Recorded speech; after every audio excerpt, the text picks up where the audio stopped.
Je dessinais depuis que j'étais très jeune, avec mon ardoise. J'adorais dessiner, comme beaucoup d'enfants d'ailleurs.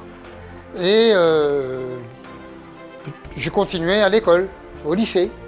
Et donc j'ai gardé contact. J'aimais beaucoup dessiner, peindre.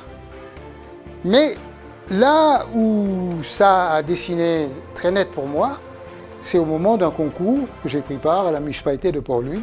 J'habitais à Port-Louis. Un Allemand qui était venu enseigner à l'île Maurice, Siegfried Sammer.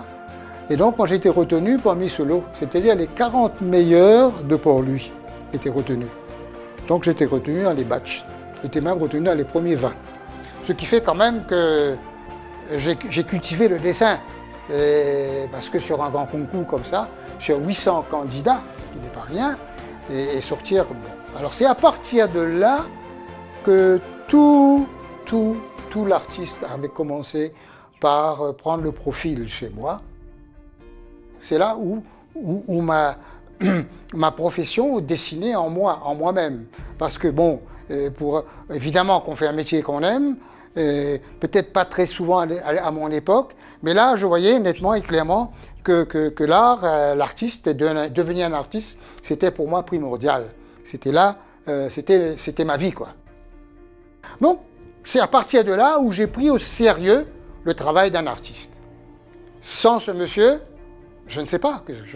Peut-être qu'il y aurait eu d'autres profs, mais il faut toujours un guide, quelqu'un qui vous guide parce que c'est lui qui vous initie au métier de l'art, au métier de votre n'importe quoi, de votre métier. L'initiation à un métier, il faut un maître, généralement.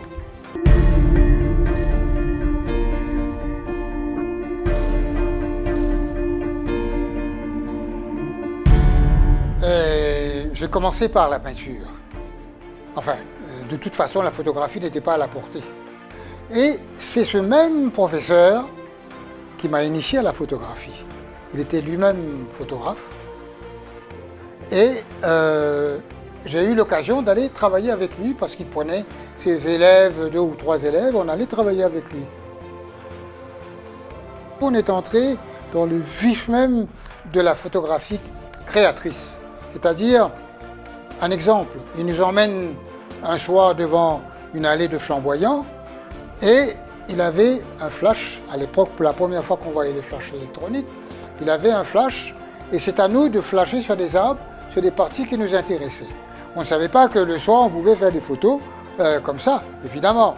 Pour respecter la photographie, on écrit avec de la lumière. Alors c'est avec ces flashs qu'on écrivait la lumière. Quand j'avais 16 ans, pour moi, c'était quelque chose d'extraordinaire. Donc, j'entrais en plein dans le vif même de la photo créatrice. Et voilà comment c'est essentiel pour la vie d'un jeune homme de rencontrer des gens comme ça.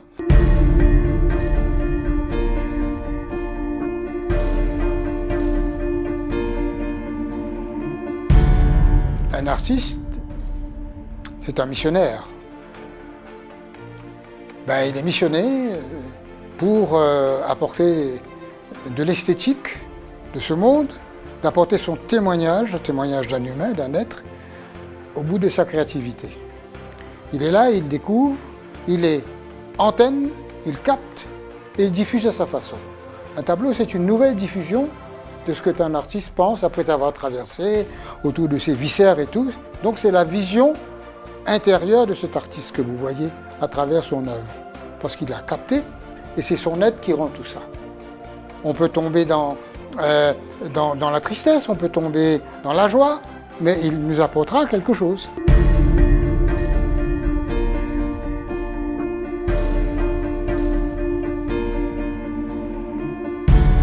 Il y a eu certainement de très grands moments dans ma carrière, mais je pense que le plus beau moment, ça a été la découverte des belles demeures ou de l'architecture africaine.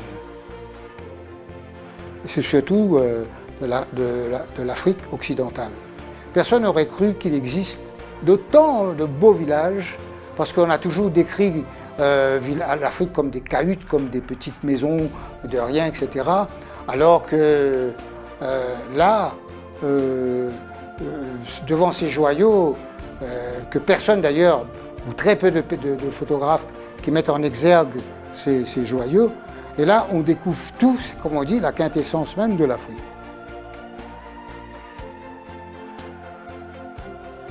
Imaginez, vous débarquez dans un village à 30 km de Ouagadougou, dans le Burkina Faso. Vous débarquez, vous voyez partout de l'architecture ordinaire, de la tôle, du béton, de n'importe quoi. Vous débarquez dans un lieu où tout est en terre. Et les dames sont en train de peindre ces maisons avec pas de la peinture Duco, de la peinture industrielle, mais de la peinture fabriquée de la terre. De la terre, donc le latérite qui est rouge, donc qui sert d'enduit, et puis vous avez le kaolin qui est blanc, et puis l'os brisé, brûlé pour le noir, et comme pinceau, des plumes de pintade. Et le résultat est quelque chose d'extraordinaire. Et tout est merveilleux dans ce qu'ils font. Donc il y a des joyaux en œuvre architecturale qu'on ignore. Et moi j'ai pris mon petit bâton de pèlerin, j'ai fait de village en village.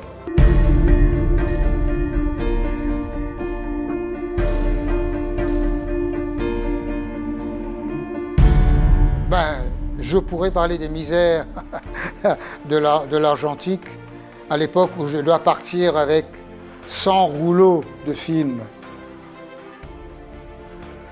Quand on a fait un reportage qui a duré 3 semaines, on ne sait même pas encore comment se déroulera le résultat. On a quelques polaroids à côté pour voir. Alors il faut attendre la rentrée et le donner aussi à un laboratoire professionnel, parce qu'il peut tout bousiller en même temps. Au bout de là, que vous allez voir au bout d'un jour ou deux, le résultat. Alors quand vous voyez toutes ces misères, nous on doit dire que le numérique nous a apporté vraiment la plus grande bénédiction. Aujourd'hui, la vie est beaucoup plus facile pour le photographe, pour moi aussi. Alors là, mes vieilles diapos de 50 ans, je suis en train de les numériser aujourd'hui. J'ai des fichiers numériques. Je peux redonner jeunesse encore une fois à mes clichés d'antan, des négatifs numériques comme les diapositives. Donc on ne peut que dire grand merci à la technologie.